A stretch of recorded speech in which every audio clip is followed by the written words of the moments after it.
Welcome back to the Gospel Truth Legal Show, brought to you by the Law Office of Ernest B. Fenton. I am Attorney Ernest B. Fenton, your stop foreclosure attorney. I'm inviting you to go ahead and take out a pen, write down the number of 708-991-7268. That's the call-in number for a free 30-minute consultation if you'd like to discuss anything pertaining to your mortgage. If you're behind, you need a loan modification, if you're working with someone or with your bank and you seemingly are not getting anywhere, then I want you to go ahead, give me a call at 708-991-7268. You can also email me at attorneyfenton@yahoo.com, and please visit my website. It's a new sterling of a website.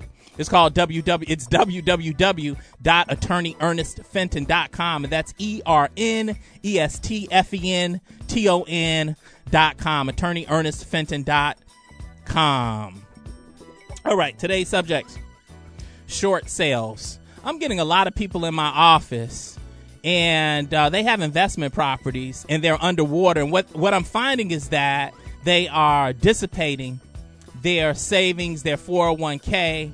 They're robbing Peter to pay Paul in order to maintain their investment property. And I'm only going to use this example in the context of an investment property, but this also applies to your primary residence. But I'm seeing a lot of it with respect to investment properties. And what they're telling me is that they don't know what to do. They don't know how to get out because they're underwater, which means that they owe more on the property than what it's actually worth. Well, people, one alternative that you have is a short sale.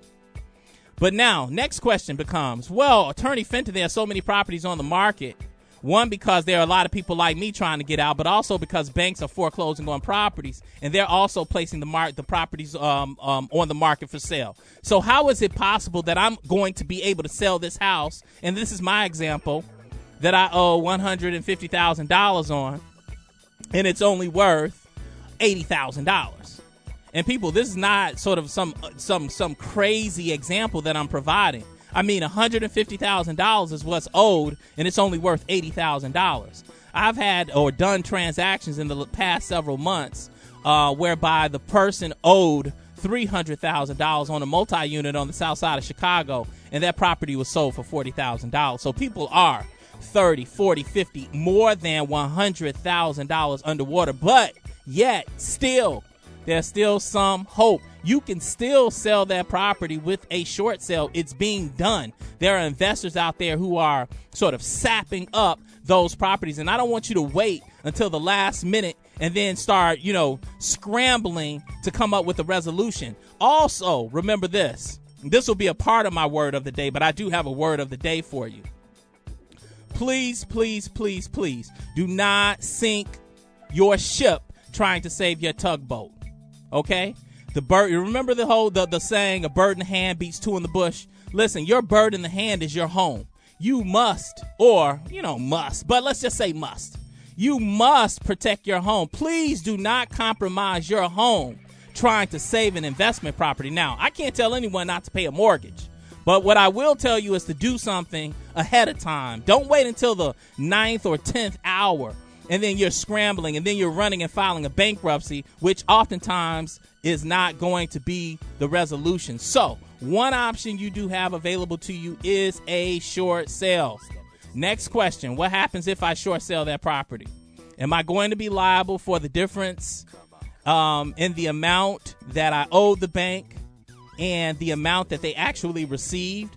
In our scenario, how much would that be? That'd be $70,000. Would you be on the hook for the $70,000? Okay, yeah, perhaps you will be. If it's an investment property, you may be on the hook for it. Now, if it's your primary residence, then you probably not. Probably not. We can talk more about it. You can call me. There's a free 30-minute consultation. You can also go to my website because I have information on this subject. Website address, again, is www.attorneyernestfenton.com, and my phone number is 708-991-7268.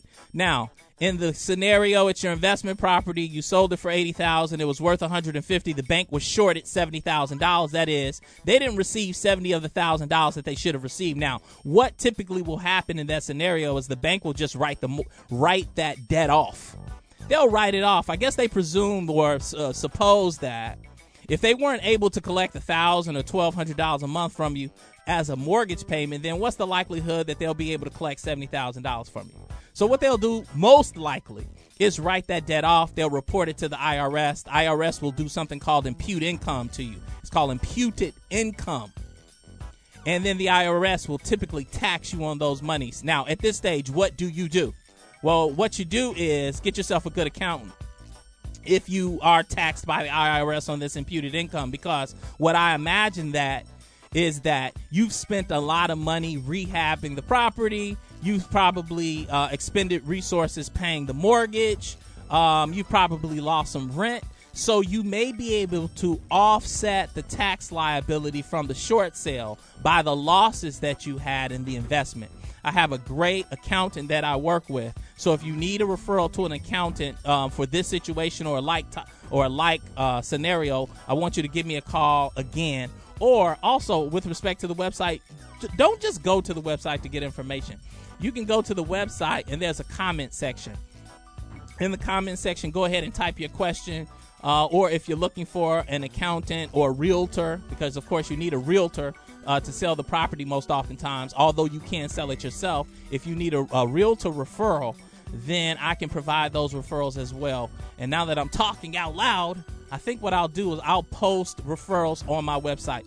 So in any event, go to the website www.attorneyernestfenton.com. We're going to take a quick break. And when we come back, we're going to continue the discussion pertaining to loan modifications. We're going to talk about what options are available to you if you are on unemployment.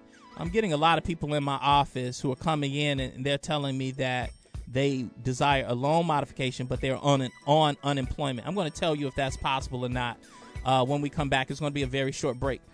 We'll be right back.